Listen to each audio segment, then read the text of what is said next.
Lição de número 2: Imagens bíblicas da Igreja. Primeiro trimestre de 2024, Escola Bíblica Dominical, Revista dos Adultos.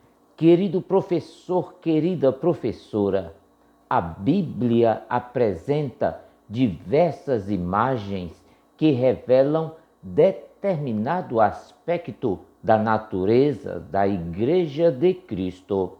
Nesta lição, abordaremos as seguintes imagens: a noiva de Cristo, a esposa de Cristo, o rebanho de Deus, geração eleita, sacerdócio real, nação santa e povo adquirido, corpo de Cristo, santuário de Deus, casa de Deus. Olá, meus queridos irmãos, sejam todos bem-vindos ao canal Teologia Simplificada. Eu sou o pastor Evandro Oliveira e estamos aqui para darmos sequência ao nosso estudo da Escola Bíblica Dominical, primeiro trimestre de 2024, Revista dos Adultos. O tema que nós estamos estudando neste trimestre é o corpo de Cristo, origem, natureza e missão da Igreja no mundo. Você está na Escola Bíblica Dominical e hoje estudaremos, queridos irmãos, a lição de número 2, Imagens Bíblicas da Igreja. Lembramos que as lições são agrupadas em uma playlist para facilitar a sua consulta. A você que tem acompanhado semanalmente o nosso trabalho aqui, é muito bem-vindo a mais uma aula. E você que chegou agora pela primeira vez e está conhecendo o nosso trabalho, é muito bem-vindo também. Não esqueça de assinar o nosso canal, dê um like, compartilhe este vídeo. Fazendo isso, você estará nos ajudando a continuar o nosso trabalho aqui na plataforma. Muito bem, meus queridos irmãos, vamos à parte introdutória da nossa lição. Lição de número 2, Imagens Bíblicas da Igreja. Texto áureo diz assim: mas vós sois a geração eleita, o sacerdócio real, a nação santa, o povo adquirido, para que anuncieis as virtudes daquele que vos chamou das trevas para a sua maravilhosa luz. Primeira carta de Pedro, capítulo 2, versículo de número 9. Verdade prática diz assim: por meio de cada imagem que retrata a Igreja, o Espírito Santo revela-nos o quão glorioso ela é. Leitura bíblica em classe. Temos 2 textos na nossa leitura bíblica em classe. O primeiro texto se encontra na carta do apóstolo Paulo aos Efésios, capítulo de número 5, versículos 25 até o versículo de número 32. O segundo texto da nossa leitura bíblica em classe se encontra na primeira carta do apóstolo Pedro, capítulo de número 2, versículos de número 9 e o versículo de número 10. Muito bem, meus queridos irmãos, na apresentação da lição nós temos os objetivos. São 3 os objetivos. Lembramos que esses objetivos devem ser alcançados pelo professor em sala de aula. O primeiro objetivo é elencar as imagens que descrevem o relacionamento com Cristo. Segundo objetivo, pontuar as imagens que descrevem a função da Igreja. E terceiro objetivo, explicar as imagens da Igreja como habitação de Deus. Muito bem, meus queridos irmãos, a lição tem 3 pontos, cada ponto com os seus subtópicos. No primeiro ponto, nós vamos estudar o seguinte tema: imagens que descrevem um relacionamento. Diz assim a sinopse do primeiro ponto: imagens como a noiva de Cristo, a esposa de Cristo e o rebanho de Deus descrevem o relacionamento da igreja com Cristo. No segundo ponto da nossa lição, vamos estudar o seguinte tema: imagens que descrevem a função. Sinopse do segundo ponto: imagens como geração eleita, sacerdócio real, nação santa, povo adquirido e corpo de Cristo, descrevem a função que a igreja exerce diante de Deus e do mundo. No terceiro ponto, estudaremos o seguinte tema: imagens que descrevem a habitação. E diz assim a sinopse do terceiro ponto: imagens como santuário de Deus e casa de Deus descrevem a igreja como a habitação de Deus. Muito bem, meus queridos irmãos, agora sim vamos ao primeiro ponto da nossa lição: imagens que descrevem um relacionamento. E o primeiro tópico: a noiva de Cristo. Queridos irmãos, por que a igreja é a noiva de Cristo? Veja, a figura da igreja como a noiva de Cristo é uma simbologia aplicada nos textos bíblicos para se referir ao relacionamento de Cristo com o seu povo. O significado de dizer que a igreja é a noiva de Cristo expressa a ideia de que a comunidade da fé está num compromisso inviolável com o Senhor. Como uma noiva, a igreja é amada por Cristo Jesus, protegida por Ele e pertence a Ele. Consequentemente, a igreja deve ser fiel a Cristo e guardar ansiosamente como uma virgem pura pelo dia das bodas de seu casamento.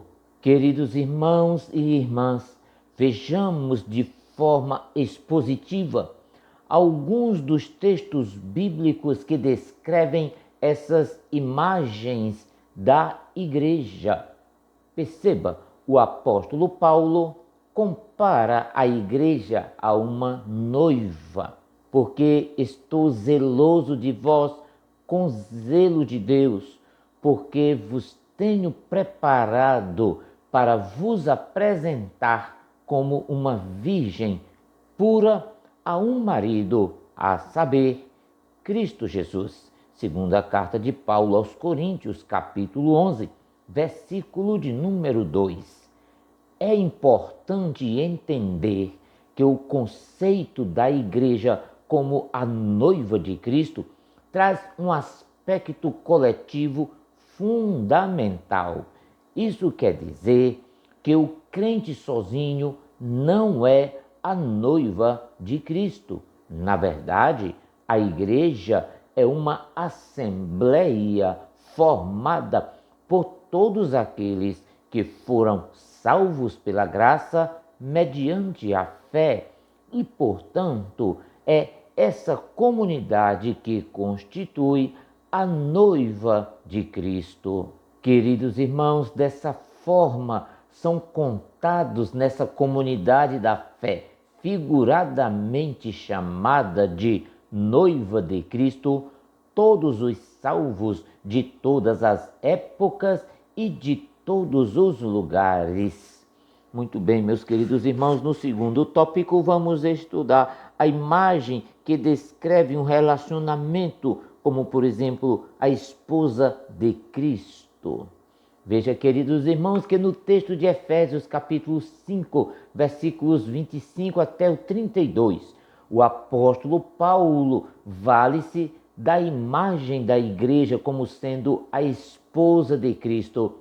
Vós, maridos, amai vossa mulher, como também Cristo amou a igreja e a si mesmo se entregou por ela. Efésios capítulo 5, versículo de número 25.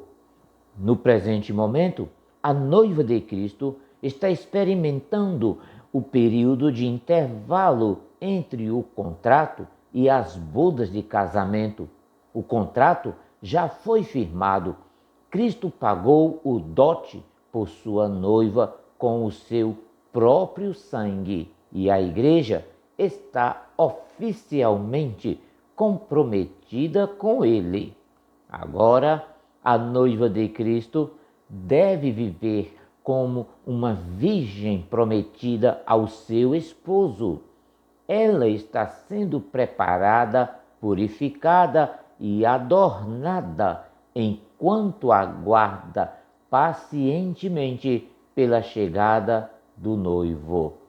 Agora, quando o noivo chegar, ele apresentará a noiva de forma esplendorosa e as bodas de casamento não durarão apenas alguns dias, mas se estenderão por toda a eternidade futura. Bendito seja o nome santo do Senhor. Queridos irmãos, o terceiro tópico, outra imagem que descreve um relacionamento, por exemplo, rebanho de Deus. A figura que retrata pessoas como um rebanho é frequente nas Escrituras Sagradas.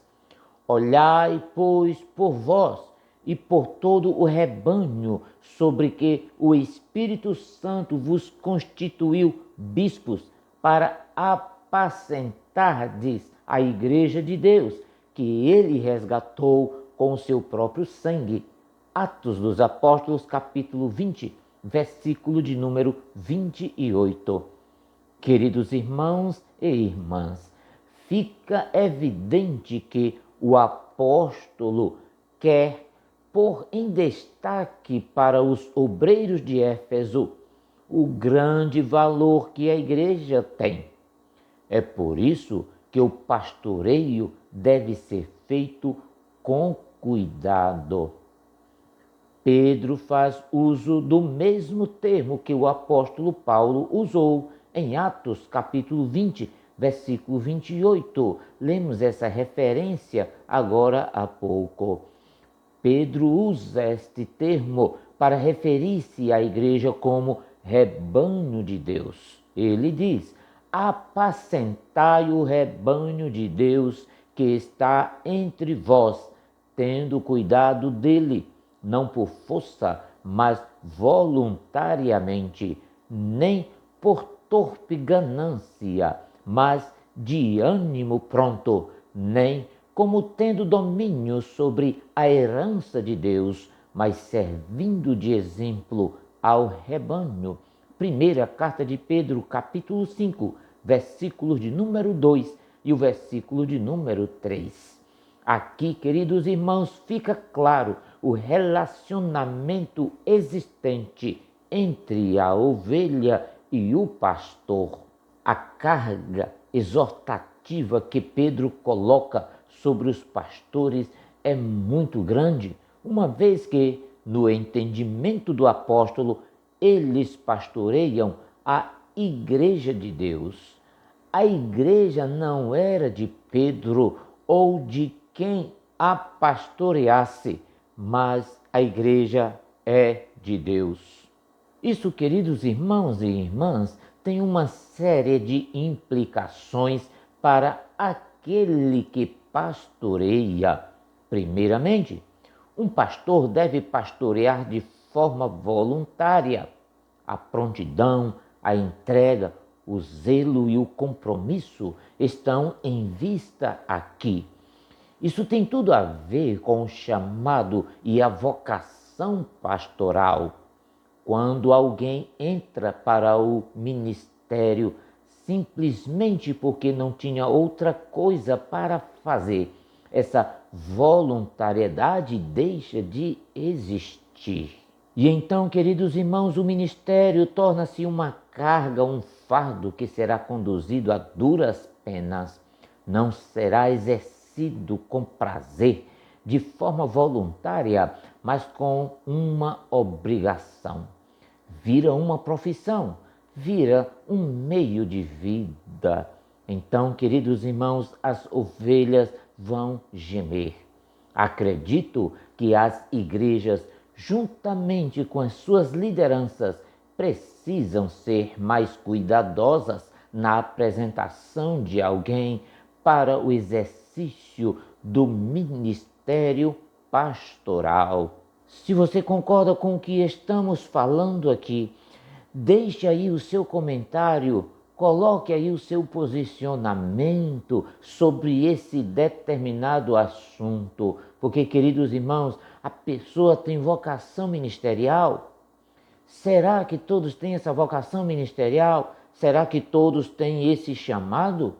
Medite nisso. Queridos irmãos, eu convido você agora para irmos ao segundo ponto da nossa lição. Imagens que descrevem função, e o primeiro tópico, geração eleita, sacerdócio real, nação santa e povo adquirido. Veja, queridos irmãos, que dentro das metáforas usadas na Bíblia para descrever a igreja, sem dúvida, aquela descrita na primeira carta de Pedro é uma das mais vividas. Mas vós sois a geração eleita, o sacerdócio real, a nação santa, o povo adquirido, para que anuncieis as virtudes daquele que vos chamou das trevas para a sua maravilhosa luz. Primeira carta de Pedro, capítulo 2, e o versículo de número 9. A imagem da geração eleita retrata os descendentes de Abraão, que Pedro aplica agora à igreja cristã formada por judeus e gentios. Essa ideia de Pedro está de acordo com a Septuaginta em Êxodo capítulo 19 e o versículo de número 6, onde o povo de Deus é retratado como sendo especial. Daí a imagem da igreja como um sacerdócio real. No Antigo Testamento, Israel era considerado um reino de sacerdotes que possuía uma missão sacerdotal. Contudo, na figura usada por Pedro, a igreja cumpre essa função. Queridos irmãos, o segundo tópico, imagem que descreve a função, o corpo de Cristo Jesus. Perceba, a figura da igreja como o corpo de Cristo permeia todo o capítulo 12 da primeira carta de Paulo aos Coríntios. Veja que ele diz assim: ora, vós sois o corpo de Cristo e os seus membros em particular. 1 Coríntios capítulo 12, versículo de número 27. Deve ser levado em conta as divisões, por exemplo, 1 Coríntios capítulo 1, versículo 10, e os partidos que havia em Corinto, no contexto do uso dos dons espirituais que o apóstolo passa a regulamentar, aparecem com clareza os reflexos dessa divisão. A igreja não se via como um corpo onde a harmonia dos seus membros demonstra a sua unidade. A ideia, portanto, da igreja como um corpo é que ela existe em função da sua unidade, assim como um corpo pela harmonia dos seus membros. Muito bem, meus queridos irmãos, vamos estudar o terceiro ponto da nossa lição, imagens que descreve habitação. Primeiro tópico, santuário de Deus. Queridos irmãos e irmãs, perceba que há um grupo de imagens na Bíblia que mostram a igreja como habitação de Deus. Aqui estudaremos duas delas, a igreja como santuário, isto é, templo do Espírito, e a igreja como casa de Deus. Perceba que a igreja é retratada como santuário de Deus. Não sabeis vós que sois o templo de Deus e que o Espírito de Deus habita em vós? 1 Coríntios capítulo 3, versículo de número 16. Dessa forma, várias passagens bíblicas apontam a metáfora da igreja como um santuário ou como um templo. Aplicações práticas são feitas com base nessas passagens. Primeiro, o Senhor não habita em prédios feitos por mãos humanas, mas em seu povo, como uma igreja. Segundo, a igreja é o santuário do Senhor. Ele habita onde o seu povo está reunido em seu nome. Terceiro, o templo era um santuário, um edifício santo, separado exclusivamente, dedicado à adoração e ao serviço de Deus. Da mesma forma, a igreja é o templo do Espírito Santo, o santuário onde o Senhor habita. Portanto, os membros da igreja são chamados de santos. Veja, queridos irmãos, o que Pedro diz a respeito dos crentes. Também vós mesmos, como pedras que vivem, sois edificados casa espiritual. 1 Pedro capítulo 2 e o versículo de número 5. Na imagem, as pedras fazem parte de um edifício, mas trata-se de pedras vivas e, portanto, parte de uma casa ou família. Não uma família ou um edifício qualquer, mas um santuário e morada para o Senhor. Glória a Deus. Queridos irmãos, há muitas outras imagens que são usadas na Bíblia retratando o que a igreja é. Aqui, queridos irmãos, destacamos as que julgamos mais pertinentes ao estudo da eclesiologia. São figuras que ilustram o que é a igreja na sua essência. A linguagem metafórica ajuda-nos a compreendermos melhor nossa função no corpo de Cristo e, de alguma forma, contribuirmos para o seu crescimento. Muito bem, meus queridos irmãos, nesta lição aprendemos através de imagens bíblicas o que a igreja é e que importância ela tem. São figuras que nos ajudam a compreender a igreja tanto em seu aspecto institucional como funcional. Assim, essas imagens ajudam o crente a descobrir qual o seu lugar na igreja, o corpo de Cristo. Dessa forma, ele pode melhor cooperar para o perfeito funcionamento da igreja local. Muito bem, queridos irmãos, você está no canal Teologia Simplificada com o pastor Evandro Oliveira. Estamos estudando a segunda lição da Escola Bíblica Dominical com o seguinte tema: Imagens Bíblicas da Igreja. Queridos irmãos, estamos chegando ao fim da lição de hoje. Não esqueça de ativar o sininho de notificações. Também não esqueça de assinar o nosso canal, comentar e compartilhar este vídeo aí na sua igreja com amigos, irmãos, professores da Escola Bíblica Dominical, superintendentes, pastores. Muito obrigado pela sua companhia e até a próxima semana. Que Deus vos abençoe hoje e sempre. Amém.